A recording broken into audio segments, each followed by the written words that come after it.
काराकाट का इस पर क्या माहौल है?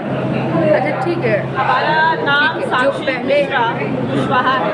हम पहले से कुशवाहा पहले वही है ना? बहू हैं। अच्छा, काराकाट का माहौल एनडीए में हो चुका है, एनडीए तय हो चुका है।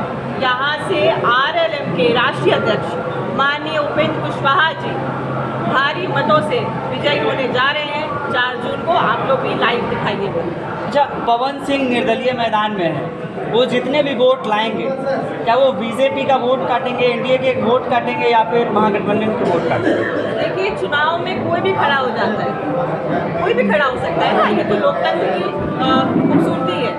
तो जो भी है उसमें हम क्या बोलें, जो उनका वोट है उनका वोट है, जो भाजपा का वोट है वो कहीं नहीं जाने वाला, भाजपा कैडर का वोट कहीं नहीं जाना। सबको नरेंद्र ही चाहिए, नरेंद्र मोदी ही चाहिए पर प्रधानमंत्री के रूप में, और काराकाट में उपेंद्र ही चाहिए। और ये जो नरेंद्र उपेंद्र की जोड़ी है ना, सुपर डुपर हिट है, समझिए, उसमें कोई शक नहीं है और कोई उसमें मतलब घबराने की या कुछ भी फालतू सोचने की बात नहीं है ना। आपको ये सब प्रश्न करना चाहिए, आपको भी तो पता है, आप भी तो नरेंद्र मोदी के ही हैं फैन, हम सब लोग तो उन्हीं के हैं। बस तो नरेंद्र मोदी तय है, प्रधानमंत्री बन रहे हैं और उपेंद्र कुशवाहा जी काराकाट से सांसद बनते हुए मंत्री बन रहे हैं।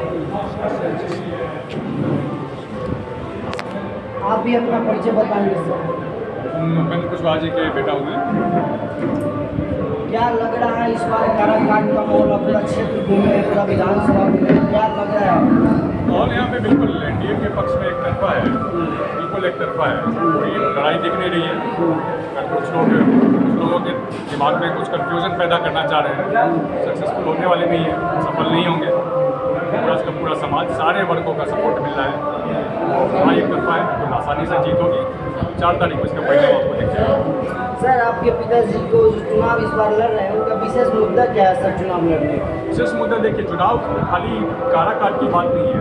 आप देखिए, देश का चुनाव हो रहा है, देश का चुनाव होता है, लोकसभा का चुनाव होता है देश का नेतृत्व तय करने के लिए।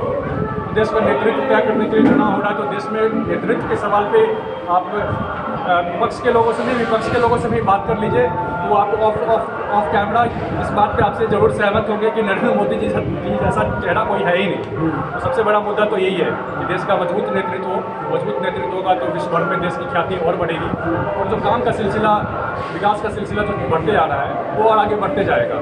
और दूसरे साथ साथ एक चीज़ ये भी है कि जो पहले 2005 से पहले जो भी कमियाँ थी हमारे समाज में, वो सब दूर हो रही हैं। जो अलग अलग जातियाँ आपस में लड़ते रहती थी, सुरक्षा का मुद्दा था, ये सारे मुद्दे गौन होते जा रहे हैं, क्योंकि अब एक मजबूत सरकार है तो लोगों के मन में एक विश्वास है कि फिर से हम लोग को उस पुराने दौर में नहीं लौटना है। तो बस यही मुद्दा है। हाँ बिल्कुल, जंगल राज बोल सकते हैं, कोई इसमें बोलने में कोई गुरेज नहीं है। सब विपक्ष कह रहा है कि अगर आप लोग जीतते हैं, केंद्र में फिर से एनडीए की सरकार बनती है तो आरक्षण हो गया, ये सब खत्म हो जाएगा। नहीं, आरक्षण खत्म कैसे हो जाएगा? कोई पहली बार थोड़ी जीत रहे हैं मोदी जी तीसरी बार प्रधानमंत्री बनने जा रहे हैं। अगर अभी तक ऐसा कुछ होता तो ये आरक्षण को खत्म करने के लिए किया जा चुका होता, लेकिन ऐसा खत्म करने का ये बिल्कुल, वो खाली उनका काम है, विपक्ष का काम है कि जनता को डराना। तो बस उनका कई तरह से डराते हैं, कोई डराने के सिलसिले में का एक नया सिलसिला है और कुछ नहीं है। सर, कुशवाहा जो वोटर होते हैं, कुशवाहा जाति के वोटर, वो माने जाते थे बीजेपी के साथ है, लेकिन राजा राम सिंह वो भी कुशवाहा है, तो क्या इस बार कुशवाहा जाति में भी टूट होगी? नहीं, टूट का सवाल नहीं है। बताएं जैसे कि देश का चुनाव हो रहा है, लोग बस नेतृत्व देख रहे हैं नरेंद्र मोदी जी की तरफ, पूरा का पूरा समाज एकजुट होकर वोट कर रहा है। टूट का कोई सवाल नहीं है, जात पात पे वोटिंग नहीं हो रही है, पूरा समाज एकत्र है। बहुत